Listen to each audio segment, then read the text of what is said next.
welcome na naman sa ating mini vlog. Hello po mga mare, kumusta po ang lahat? Yes po mga mare, nakita nyo naman nandito ako sa mall. Dito nga po yan sa DCC. Ay, aba naman. Sabi ko nga sa inyo, pinasunod ako ng mga kapatid ko at sabi nila ay pumunta daw ako dito sa DCC at kakain daw kami. Ay, aba naman, sino ba naman ang tatanggi? Sabi nga ay a day in my life here in Dubai. Charis. At yan po mga mare, sabi ko nga sa inyo, nandito na ako sa DCC. At syempre, nagpa-aura-aura na tayo. At yes po, dito po tayo pupunta. Dahil sabi po nila sa akin, dumiretso na ako dito dahil dito na kami magkikita-kita. Welcome po mga mare. Pinasunod nga lang po nila ako dito sa Hanshi Pudera City Center. Yes po mga mare. Sabi ko nga sa inyo, ay magpapapicture naman tayo dyan. Syempre.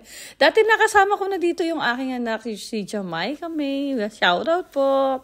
Ay kaya yan, sabi ko nga sa inyo, ay alam ko na yung papunta dito. And fast forward mga mare, pumasok na nga ako dahil nandito nga daw sila sa loob. At sabi nga nila, dumiretso na lang ako dahil nandito na nga daw sila. Syempre, nagpa-aura-aura muna tayo mga mare. Hindi natin palalampasin yung mga ganitong mga pagkakataon. At kailangan natin tingnan yung mga design, kung anong meron. At nakita ko nga po itong maliit na parang jar, pero hindi naman pala siya pa-display dahil meron po siyang mini fountain dyan sa loob. Syempre, nag-aura-aura tayo yung mga mare, parang Chinese style, kaya nga Hanshifu. Ayan po mga mare, at sabi ko nga nakita ko na sila, at sabi ko nga po, welcome, welcome.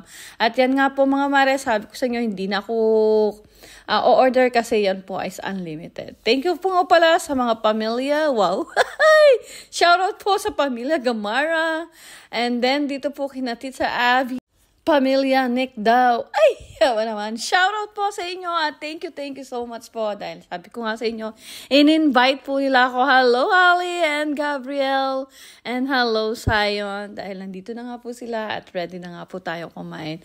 Syempre mga mare, mahina ako sa mga ganitong mga pagkakataon. Kailangan nating magpadala sa ating damdamin. Syempre, nagpa-unlock tayo. Ikaw na kaya ang libre. At yan po mga mare, ang aking faces. Wow, aba naman, napakataba ako talaga dahil galing nga tayo sa Pilipinas. Syempre, hindi tayo pinababayaan ni inay sa Pilipinas, kaya sobrang lumaki na talaga ang first son. At pagdating nga dito, welcome ako ng mga kapatid ko at sabi nila, iti-treat nga nila ako para kumain. And fast forward again mga mare, puro fast forward tayo. Ayan na nga po't nagsisimula na i-serve. At sabi ko nga sa inyo, marupok tayo lalo sa mga ganyan Chinese food. Aba naman, sino ba naman po hindi maging kumain na ganito na masarap sa iyong pakiramdam tapos libre pa? Syempre naman, a day in my life. Ay, aba naman. Ang a day in my life dyan mga mare, ay yung free ka na sa pagkain at may take out ka pa, charis.